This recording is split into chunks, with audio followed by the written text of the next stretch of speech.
I think before we begin from this afternoon, from Shabbos, during the week, the Rebbe spoke several times after coming back from the oil. This week, the Rebbe went 4 times to the oil: Sunday, Monday, Tuesday, and Thursday. And Rebbe spoke brief sichas after Ma'ariv, first few days of the week.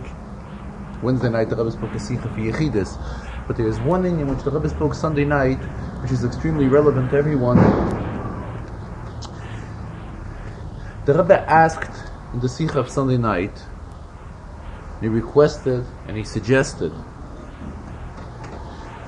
that everyone should write into him 3 inyonim, 3 new inyonim, which they have accomplished from last Yud Beis Tammuz until this Yud Beis Tammuz. The inyanim should not be things which were ideas or thoughts or suggestions, but really inyanim which were done in reality. And in the area which the Rebbe used the expression beruchoi, in the spirit of the Baal Hasimcha v'Hagula. In other words, inyanim which are related to what the Friedike Rebbe, as the Rebbe used the expression also, inyanim which the previous Rebbe, which the Friedike Rebbe, hat sich ausgerissen the heart, really gave his heart and mind for it, really put himself into it. And anyone and everyone, the Rebbe asks, the Rebbe says his suggestion and this request is applicable to everyone, to men, women, and children. The Rebbe also asked that everybody sign these notes, their name, their mother's name, and their family name. The Rebbe says when he will look at it, he will know who has submitted this information and who did not submit this information. The Rebbe also asked that on the envelope you put a ches indicating for chodosh, meaning the 3 new inyanim which we accomplished. The Rebbe also says that the ches could mean chashoi, which means secretive, secret, confidential. The Rebbe says whatever will be written in these letters will be confidential. The only place it will be read at will be at the Oihel, the Oihel of the Friedike Rebbe.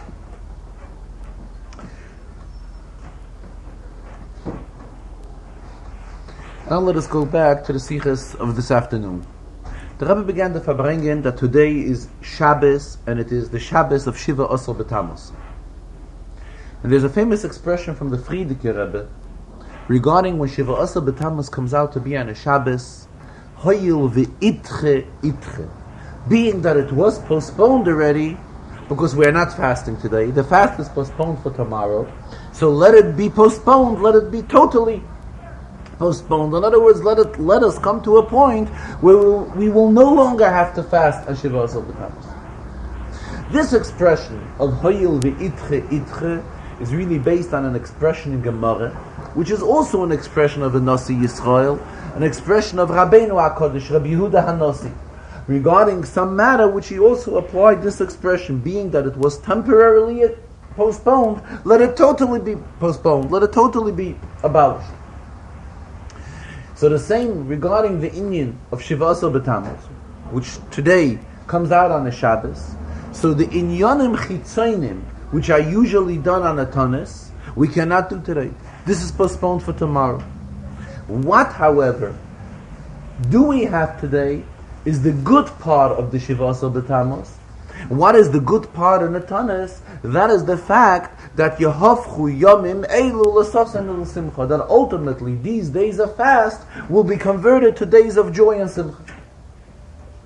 And this inyan even has a shaykhs to today also, when we don't practice Shiva Osel B'Tammuz fully.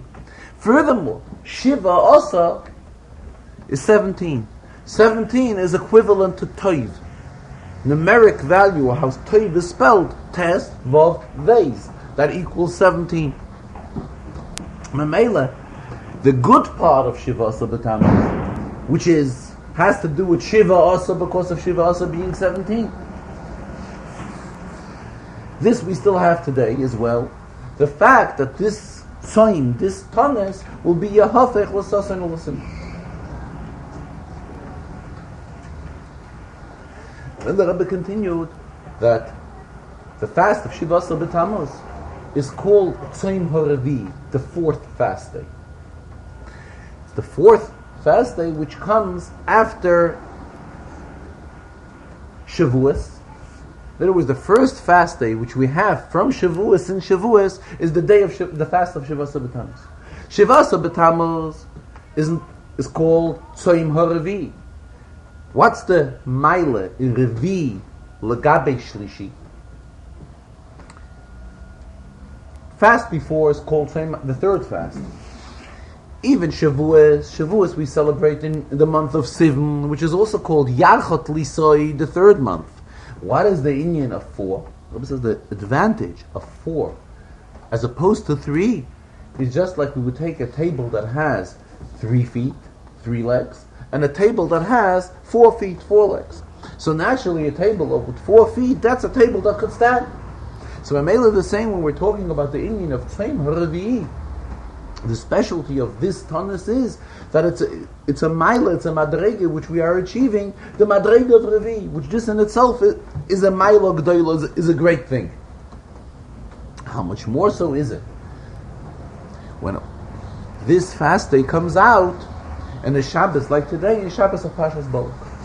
What is the specialty of Pashas Balak? In Pashas Balak we have Psukim Dorach Koichav Miyankoi V'Kom Shevet Mi Yisrael, a whole series of psukim which the Rambam explains these psukim, that these psukim refer to Melech HaMashiach. So Mamela, here we are in this Sedre, where the Sedre is talking about Mashiach. And what the Rambam is really accomplishing is that he's explaining that these psukim, that the whole inyan of Mashiach is becoming part of Torah Shebeksav. This is really the outcome. What do we gain from the Rambam's interpretation? That this whole inyan of Mashiach is becoming part of Torah Shebeksav. So this is the most ideal Shabbos to take a hope for the coming of Mashiach. The Rebbe also explained what is the inyan of Tammuz. We're talking, the Rebbe brought out what is Shiva Osa. Shiva Osa is 17. 17 is equivalent to Toiv. What is Tammuz? Tammuz, Chazal explained, it's brought out that the sun in its fullest power, when does the sun shine in its fullest power? That's in the month of Tammuz. And this has to do with a pasuk, Shemesh u'mogein havaya elikim. That the sun is compared to Shem Havaya, and this is what the specialty of this month. We're talking in the Shemus of HaKadosh Baruch Hu itself. There are various ways to refer to the Rebishter. What is one of the highest ways? That is the Shem of Shem Havaya. And this is the whole inyan of Tammuz, brings out the strength of the sun. Shemesh u'mogein havaya elikim, which is compared to Shem Havaya. And the Rebbe continued. So this Shabbos is the most appropriate, such a Shabbos. Shiva Osa b'Tammuz, Shiva Osa, and in the month of Tammuz, and the Shabbos that we are reading, Parshas Balak, which just talks about Mashiach. Here is really an opportune time to hope for the coming of Mashiach, that the coming of Mashiach should become a Yehoive. In Hebrew, there's an Hoive means present. Ovar and Osid means past and future. Hoive means present. The Rebbe brings out that the word Hoive has in itself, Hoive is spelled Hey Vav Hey. This has 3 of the letters of Shem Havaya. The Rebbe's name. And really, this is the main part of Shem Havaya. Because why is the Rebbe's called Havaya Yud Kei Vav Kei? This is based on the fact that he is a Mahava, he is a creator. So where do we have the concept of creating? This we have in the 3 letters of Hey, Vav, and Hey. The Yud, which is added on before the Yud Kei, Vav Kei, this Yud is only to stress on how it is constant. The Yud brings out the Tmidius, how constantly the Rebishter has to be creating. However, the word Hoive in itself is something which brings out and is comparable to the inyan of Shem Havaya. So it's an opportune time to hope for the coming of Mashiach in a Hoive, that it should be in present. And how should all this be done in a way? Rebishter says, "Va'atem tiyu li mamleches kohenim v'goy kodesh," that each and every yid is compared to a kohen. There's a pasuk Elokeichem Kohen, who that the Rebishter is also a Kohen, and Chazal say that not only is every Yid compared to a Kohen, but every Yid is compared to a Kohen Gadol. And what is the specialty which we find by Kohenim, especially Kohen Gadol? We find the Indian that Kohenim zrizim hein, that when a Kohen has to do something, he does it fast. Memela the Rebishter too, this Indian Hagiyullah should also be done in a way of zrizas. Immediately should be done the whole Indian of bringing Mashiach to take us all out of Galus. Then the Rebbe continued, but Bichlal, Shabbos is mekatsha v'kaima.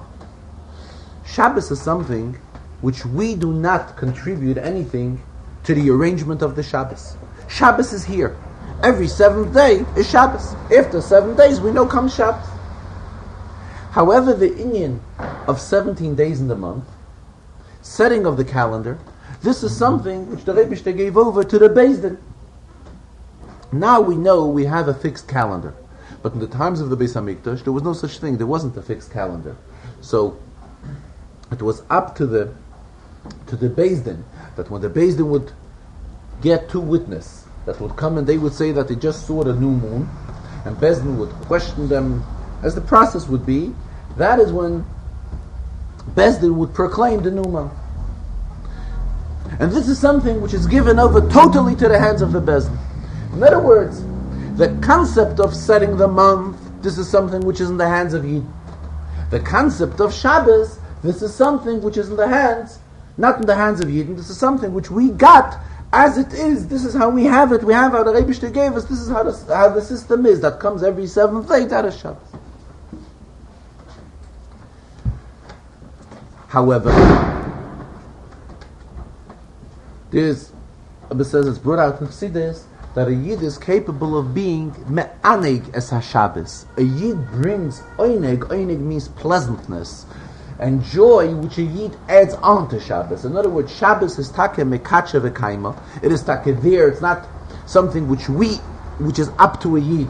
It is there mitzad the Bria, how the Rebishter created the world. So it comes the seventh day is Shabbos. However, a Yid has koiches that a Yid could add mitzad avoidosoi, mitzad his avoide, he could add to Shabbos by bringing oineg into Shabbos.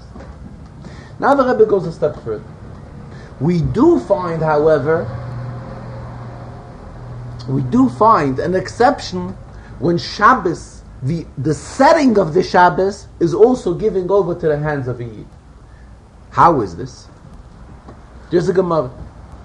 Gemara says, what would be the case if somebody gets lost in a midbar? He's a hoylech ba midbar, he gets lost in a desert. And he loses track of the days.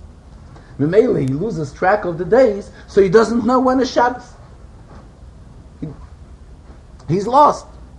So Gemara says, ha-hoylech ba midbar, if somebody is in midbar and loses track when Shabbos is, what should he do? Moine shisha yomim, he counts 6 days, and on his 7th day, that is when he observes his Shabbos. What's the meaning of midbar in Ruchnius? Midbar means a desert. A desert, as opposed to a city. City is the pshat. When a person lives in the city reflects the concepts of his yashvus. Everything is going a routine, everything is going in order. That's the meaning of being a resident in a city. When things go wrong, that's the pshat when we are in a midbar. We're in a desert. We're not in a makoim yishuv. We're not in an area where people live. So here the Rebbe brought out that at times it comes a time when Shabbos is neglected. In other words, as we see, unfortunately, that Shabbos is not observed as it should be. There are people that are not observing Shabbos. In other words, we are in a pchina of midbar, where we find people that are lost and they're not observing Shabbos. So here the Rebbe urged very strongly how we have to take extra strength, extra koiches, and get involved and see to it that the people who are lost find the Shabbos. What's the pshat? Find the Shabbos. In other words, those who are not observing Shabbos should get close to Shabbos. We should direct them that they too should become a Shabbos observant Yid. The Rebbe spoke about it at length and was very much me'ira on the importance of seeing to it that those Yidden who are not as yet Shemre Shabbos, to see to it that they should become Shemre Shabbos.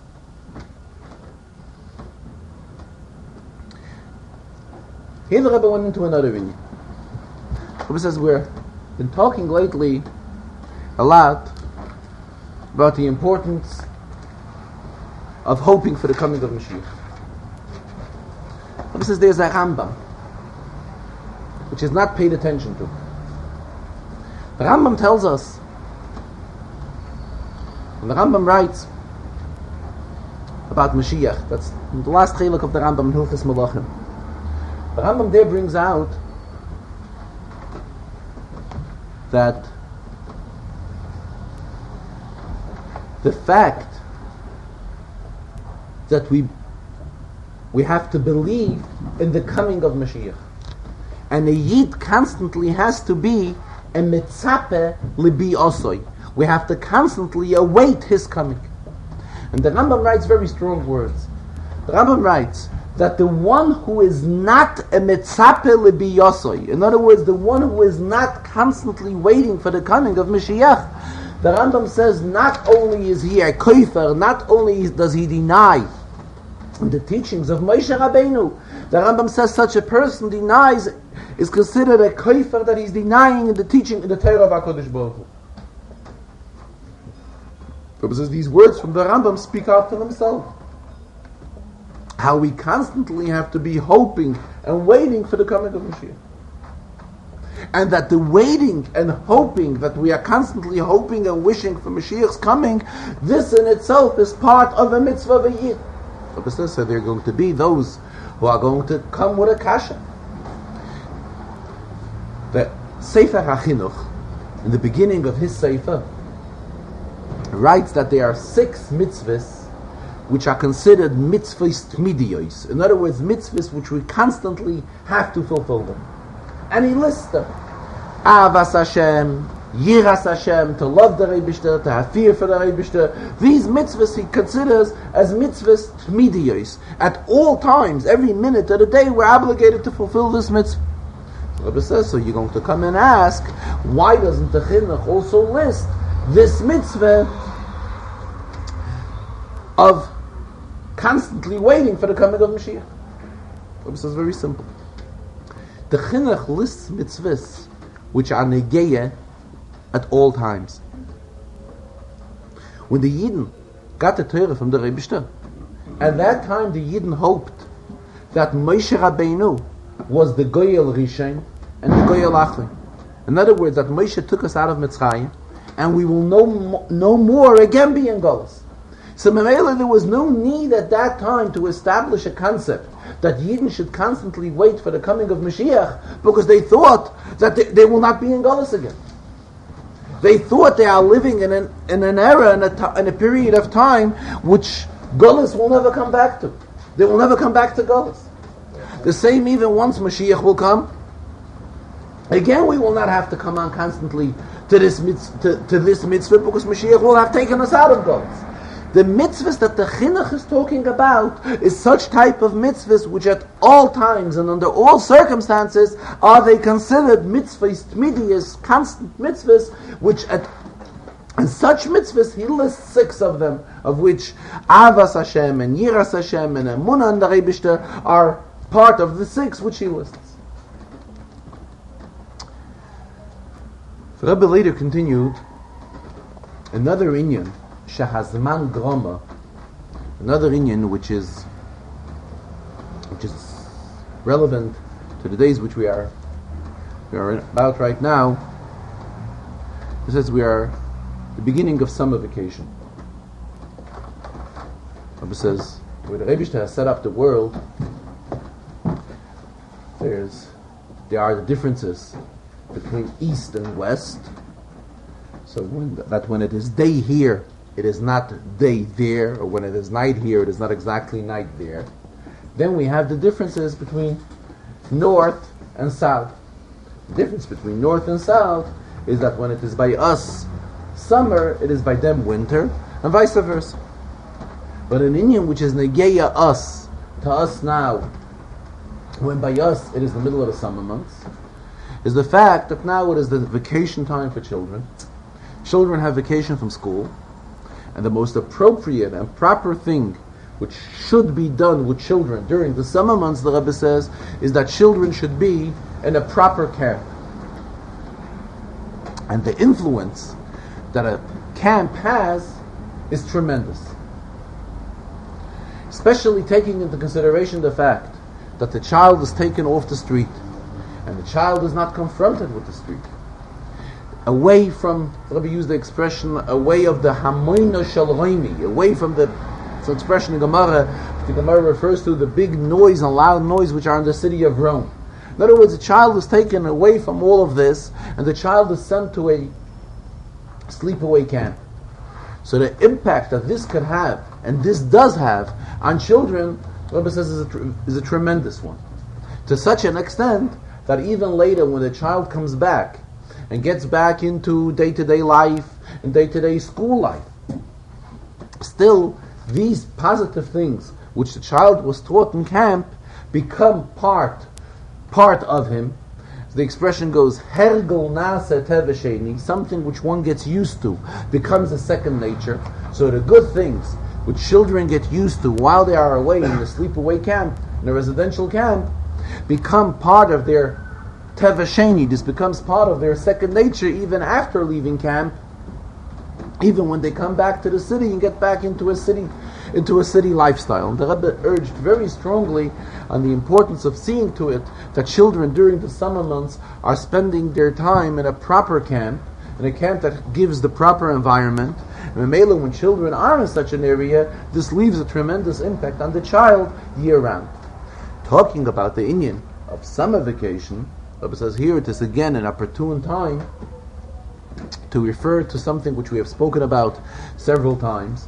It's what the Rebbe has spoken last couple of months a few times about the situation that there's so many Jewish children all over the world, and particularly in Eretz Yisrael, that are not getting a proper chinuch, and are not even being taught the aleph beis of chinuch, the basics of chinuch. We mean the aleph beis literally, and as well as the foundation of chinuch, which is the aleph beis, the Anochi Hashem Elokecha, to know that the existence of HaKadosh Baruch Hu, and that we have to believe in HaKadosh Baruch Hu, and in that, and in these lines, to bring up children.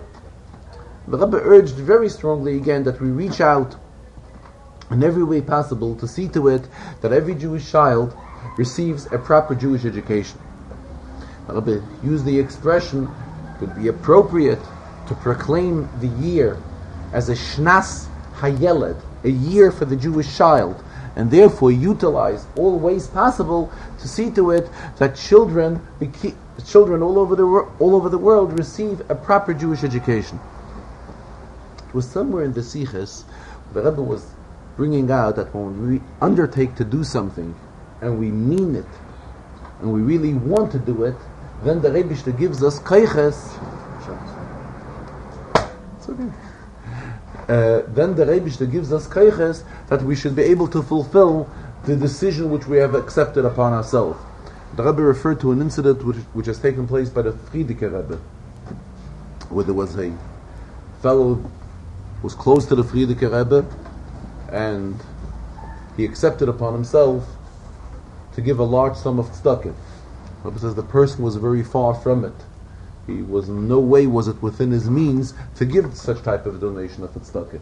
The Rebbe expressed himself, this person was very close to the Rebbe, he would be driving him at times, and after he accepted upon himself this desire, this decision to give a larger amount of money for tzedakah, even though it was not within his means, the Rebbe gave him a special bracha, and the person was extremely successful, and he made the money, and he was able to live up to his commitment and give the type of tzedakah which he has chosen, which he wanted to give.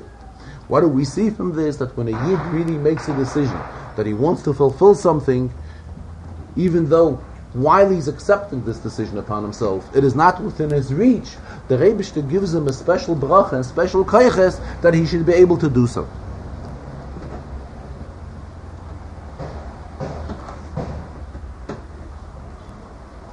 The Rebbe also mentioned, I think it was in the first Sikha, the Rebbe also mentioned something which the Rebbe reminded us, which we have to do.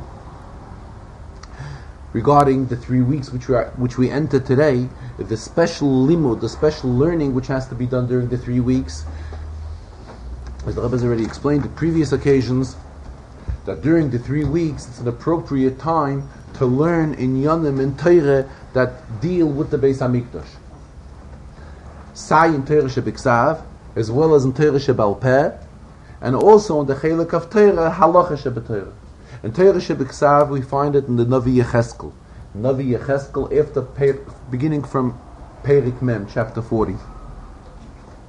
In Gemara, it is Masechta Mides and Masechta Tamid, which these Masechtas deal with the Beis HaMikdash and how the procedure was in the Beis HaMikdash, the Kabbanas which were brought to the Beis HaMikdash and so forth. And in the Rambam, which is the Chelek Halacha of Torah, there it's the Halachas of Beis HaBchira. Where the Rambam describes exactly the complete structure of the Beis HaMikdash. It was also somewhere in the Sichos where the Rebbe referred that in these days it is extremely appropriate to strengthen ourselves in Avas Yisrael, because it was Sinas Chinam which prevailed amongst the Yidden at the time of the Beis HaMikdash, where they were lacking love from one to another. On the contrary, there was hatred without any reason, and this is what led to the destruction of the Beis HaMikdash. Therefore, what could lead to the rebuilding of the Beis HaMikdash? It's most appropriate that when we correct, we rectify what was neglected then. Being that they neglected the inyan of Avos Yisrael, so by us rectifying Avos Yisrael, this could and this will bring back the inyan of Geula, bring us back to the inyan of the Beis HaMikdash.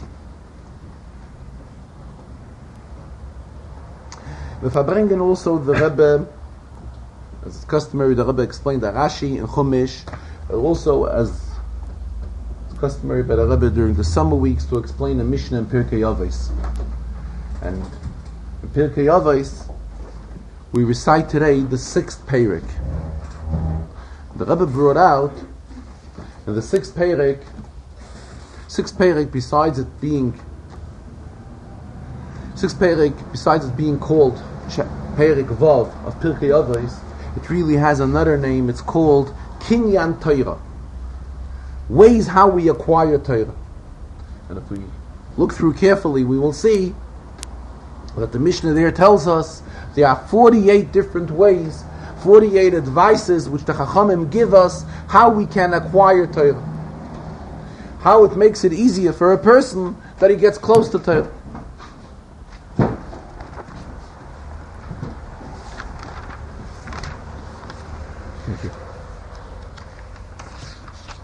Perek Vav concludes with Kol Ma Shebara Kodesh Baruch Hu Ba'ilamai, everything which the Rebbe has created in this world, Lo B'roi Elo L'chvoidei, was only created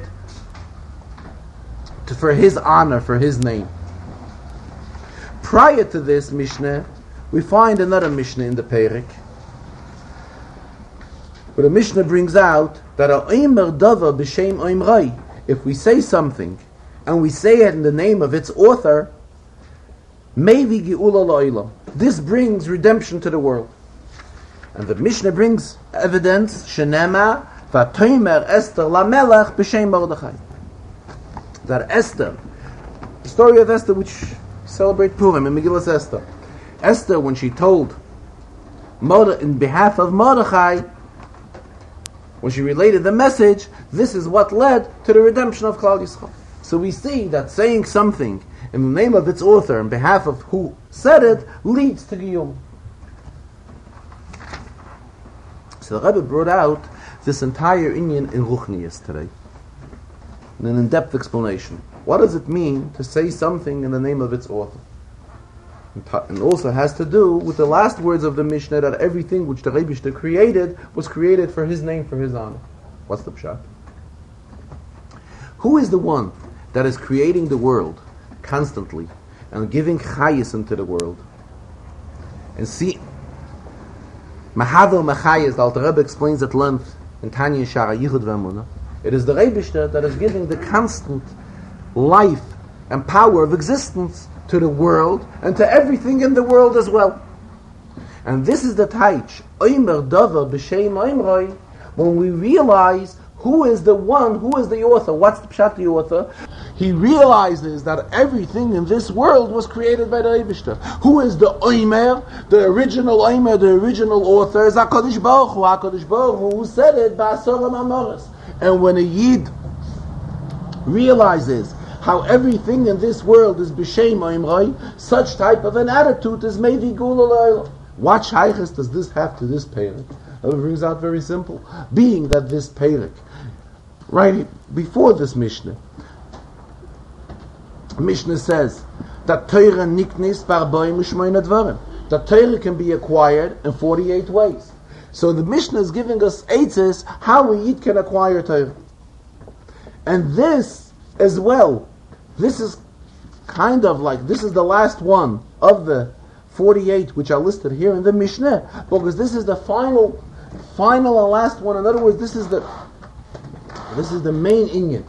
That when a Yid realizes how everything in this world is conducted by the Eibishter, and that everything is led by HaKadosh Baruch Hu, and everything exists only through the koyach of HaKadosh Baruch Hu, this is the proper channel, this is the proper path, how a Yid can become close to Torah, and how a Yid can acquire Torah.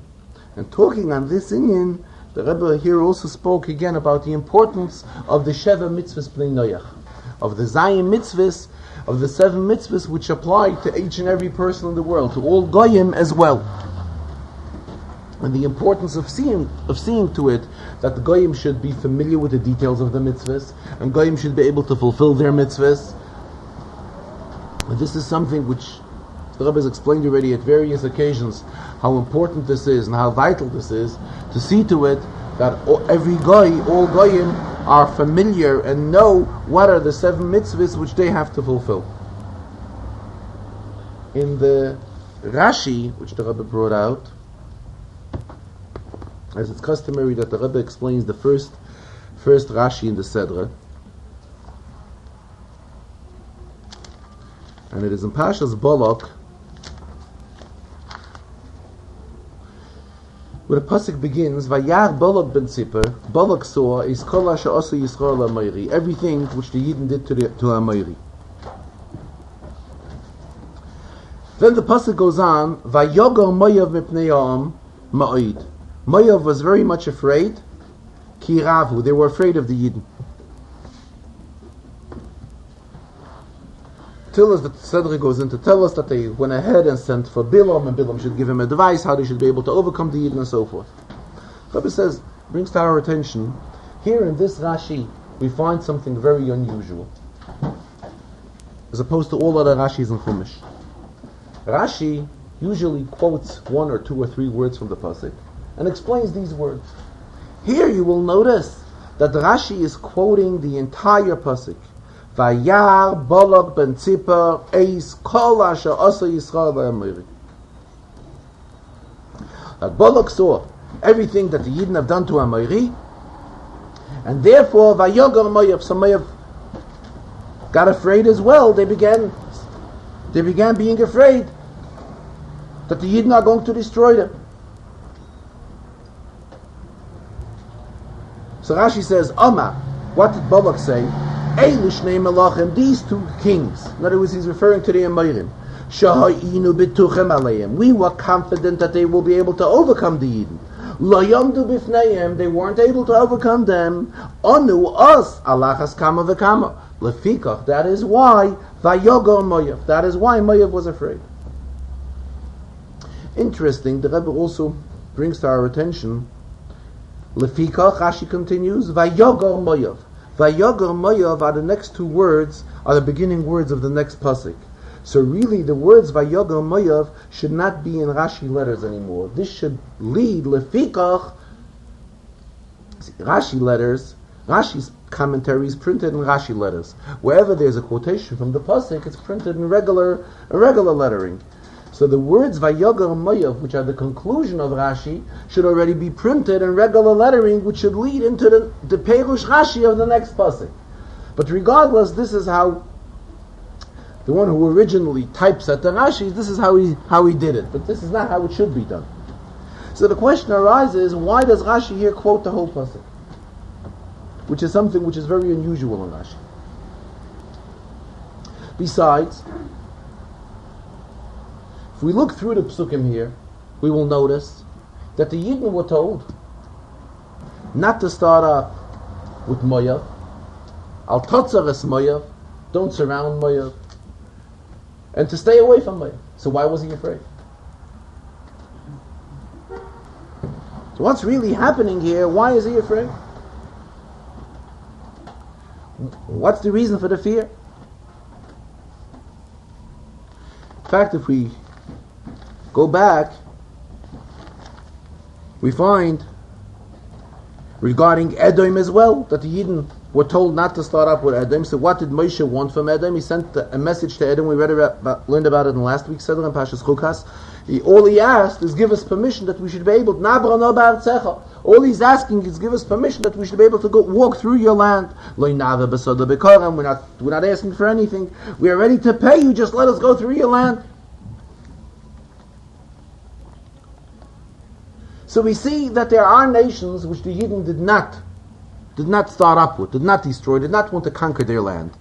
Edom, Moav.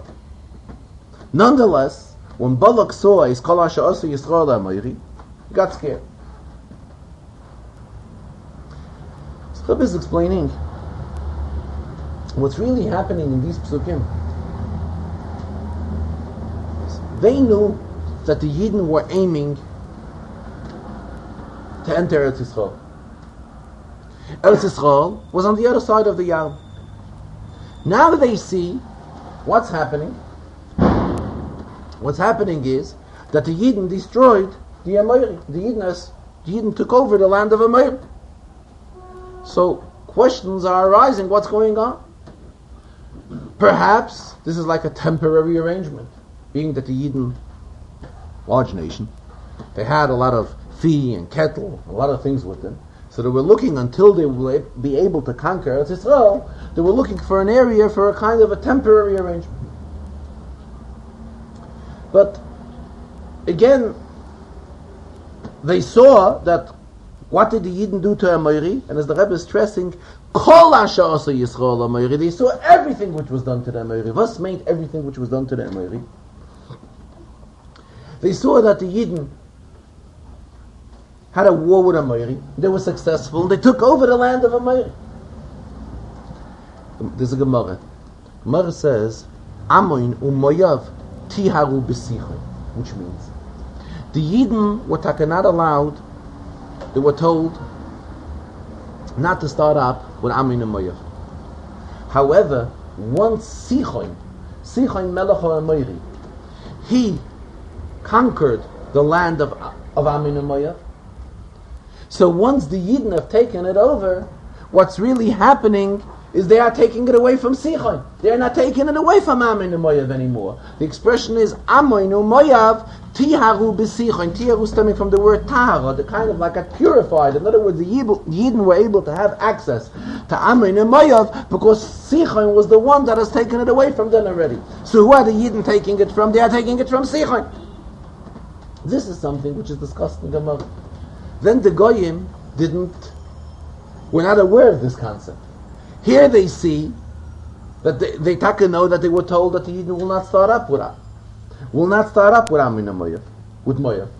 On the other hand, they see that the Yidden did take away Sichon, and that is the diak in the pasuk. Kol Asher Asa Yisrael HaMoiri. They saw everything which the Yidden did to Amori. What's the pshat? Everything. The fact that the Yidden have taken over Amori, and Amori had land which he has taken over from Amoin and Moav, and the Yidden took that as well. Once the Moavim saw that, this led to Vayogo Moav. I've explained a whole arichas. Also, what we find in the later sedres, when we find how two and a half shvatim, Bnei Ruven and Bnei Gad, and half of Shevet Menashe, when they came to Moshe Rabbeinu and they suggested that they should remain on this half of the Yarden and they will not enter Eretz Yisrael. What did Moshe Rabbeinu answer them? Moshe Rabbeinu originally was not happy with the idea.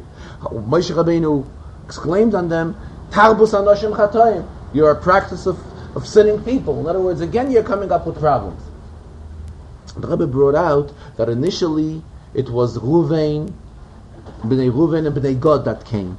the half of Menashe that joined into this request joined in later. They did not come originally together with Bnei Reuven and Bnei Gad. But once Reuven and Gad came, later half of Menashe also came. The Rebbe was also explaining at length what was the approach of Bnei Reuven and Bnei Gad. I mean, how were they able to approach Moshe Rabbeinu with such type of a suggestion? They were well aware that the whole line of Rebbe taking them out of Mitzrayim was that they should go into Eretz Yisrael, ultimately go into Eretz Yisrael. So what are they tying to Moshe Rabbeinu? What are they saying? That being that we have a lot of belongings, we have a lot of fee and cattle, therefore this part of Eva Yarden is more suitable for us than to enter Eretz Yisrael.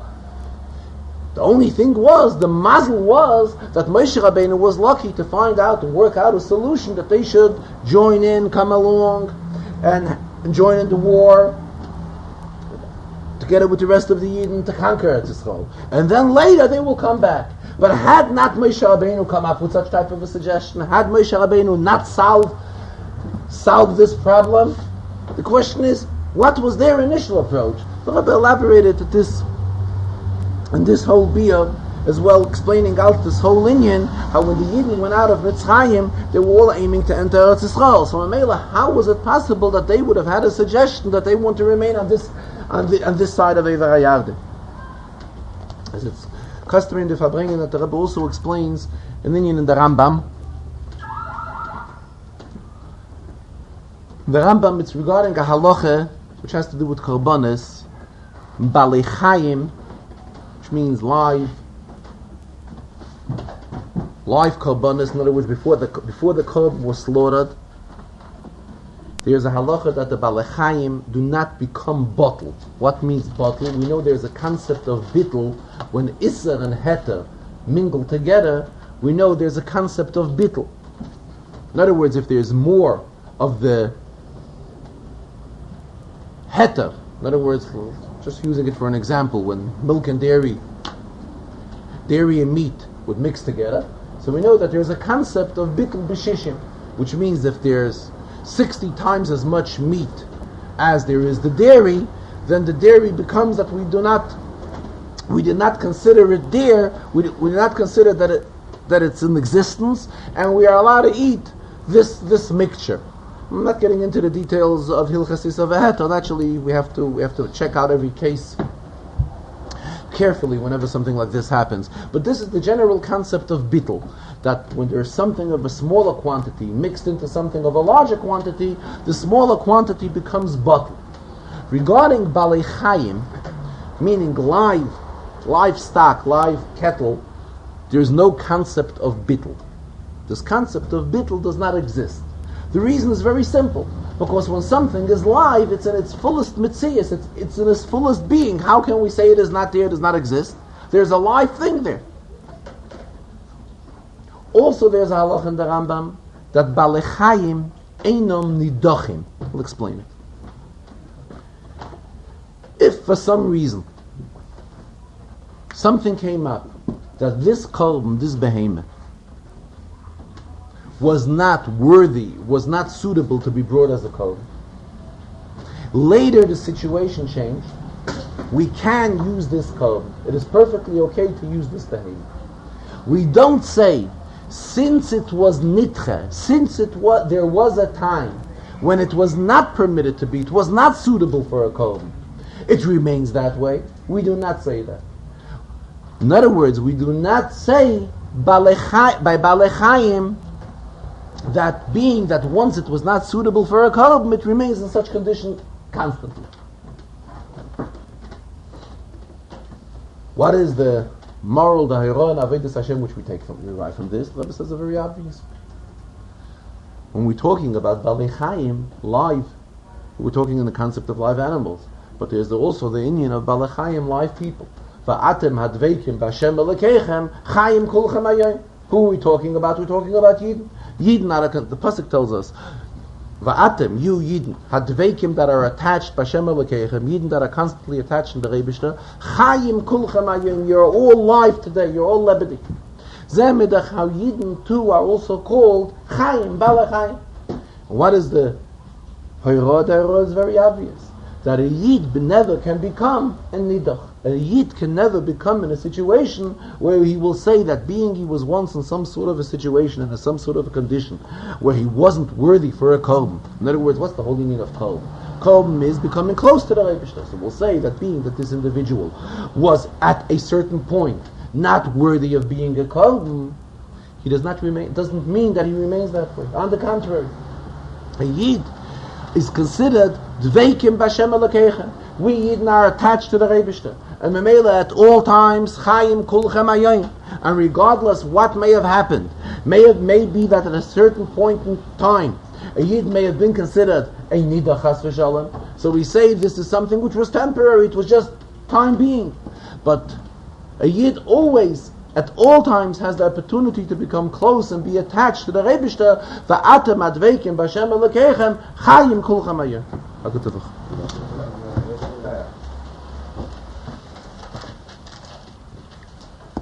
You all together? It was throughout the Farbrengen when the Rebbe was talking about the greatness of Eretz Yisrael. Interesting point. The Rebbe referred to an episode where one of the Chassidim once came to one of the Rabbeim and asked him, to the Tzemach Tzedek, and asked him about going to Eretz Yisrael. The individual Chassid wanted to go to Eretz Yisrael. So the Tzemach Tzedek answered him, expressed himself to him in Yiddish, Mach do Eretz Yisrael. The Rebbe spoke about this at many occasions. Basically, what it means is make Eretz Yisrael here. Let's make this. The whole union of Eretz Yisrael is that Eretz Yisrael is a land with an extra kedusha, with an extra holiness.